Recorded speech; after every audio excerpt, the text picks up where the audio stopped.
Hey everyone, welcome to the channel. This is RPG Coaching. My name is Lori, and in our next episode, in today's episode, we're gonna continue where we left off last time when I talked about RPGs and first-person shooters and online gaming. Now, continuing this line of gaming genre, the next game genre of which I would like to talk about with you is MOBA, M-O-B-A, Massive Online Battle Arena. And why am I want to talk about especially about this one is because it's affecting not only PC and console, but also handheld devices such as mobile phones and or iPads or tablets and any other forms, because massive online battle arenas are available mostly on every device.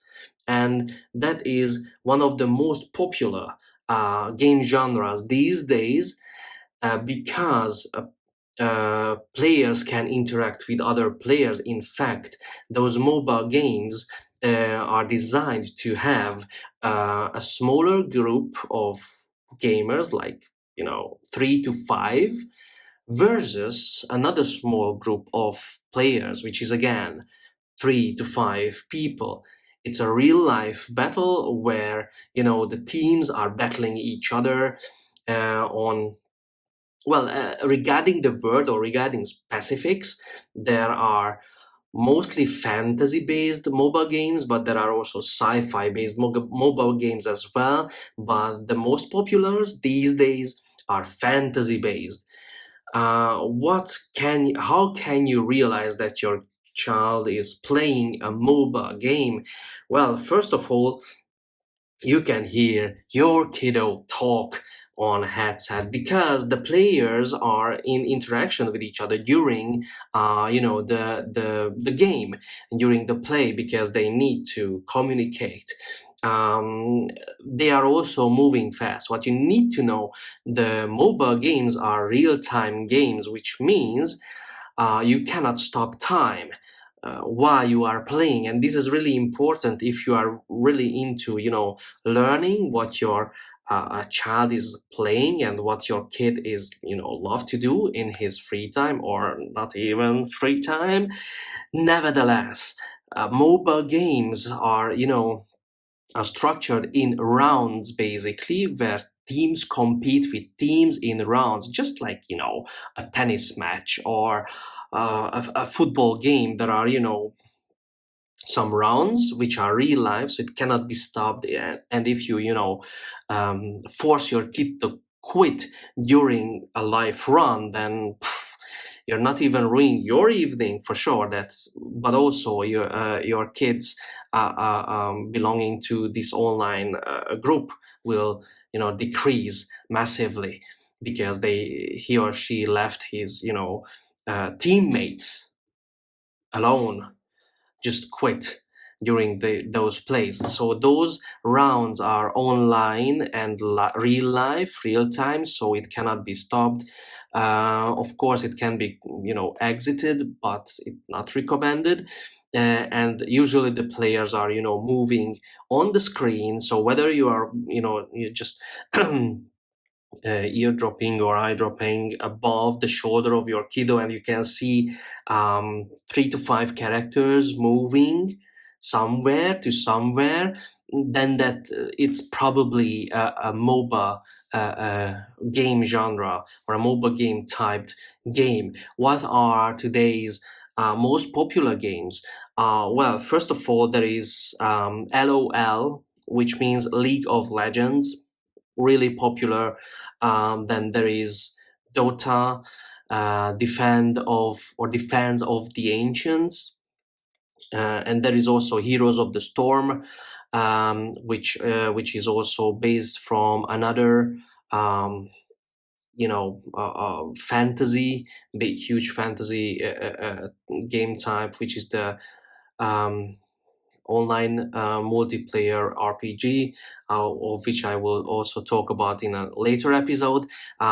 So there are, as you can see, there are so many. If you Google on it, like you type in, most popular MOBA games in 2020, then you will see a list, a tons of lists of those kind of game types or game genre.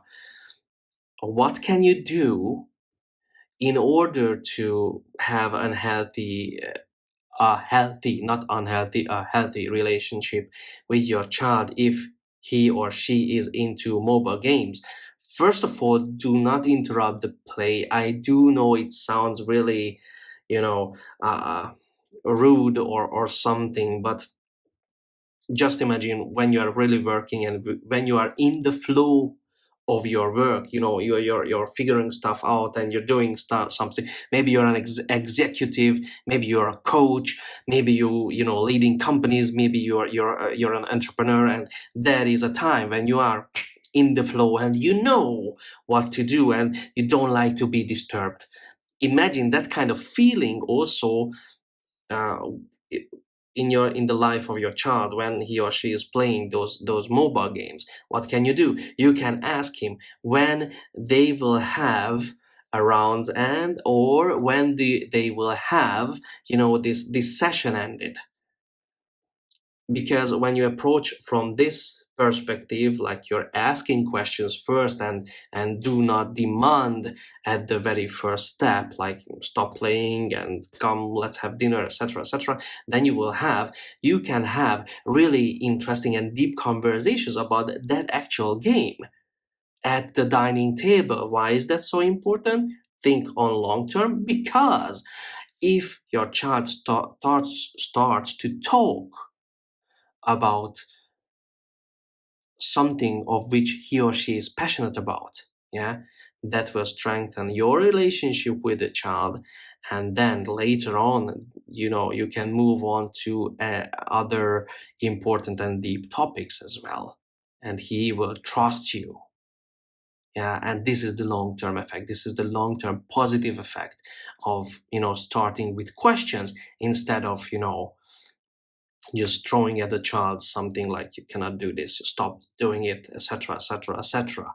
Yeah, so this would be my suggestion to you, dear parents, if you're watching this or listening it on the Gamepathy podcast, yeah, which is also available on all podcast channels nowadays. First ask, yeah, and then you can also go into deeper into the character, what kind of character your child is playing, because there are several character types. There are supportive character types who are helping the teammates inside the games, and there are also some character types, for instance, which are built and designed for being the front man, being the tip of the spear, yeah, which are really hardcore characters, and from there perspective and their point of view, you can also figure out what kind of personality traits your child is also developing during playing something like this.